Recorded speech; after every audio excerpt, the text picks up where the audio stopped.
అందరి బంధువయ్యా భద్రాచల రామయ్యా ఆదుకునే ప్రభువయ్యా అయోధ్య రామయ్యా చేయూతనిచ్చే వాడయ్యా సీతారామయ్యా కోరికలు తీర్చే వాడయ్యా కోదండ రామయ్యా అందరి బంధువయ్యా భద్రాచల రామయ్యా తెల్లవారితే చక్రవర్తి వై రాజ్యము ఏలే రామయ్యా తండ్రి మాటకై పదవులు వదిలి అడవులకే గనయ్యా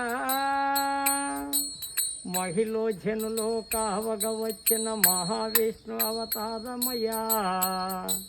కాలిని రాక్షసుడ పారించుతే ఆగ్రోచించనయ్యా అసురుని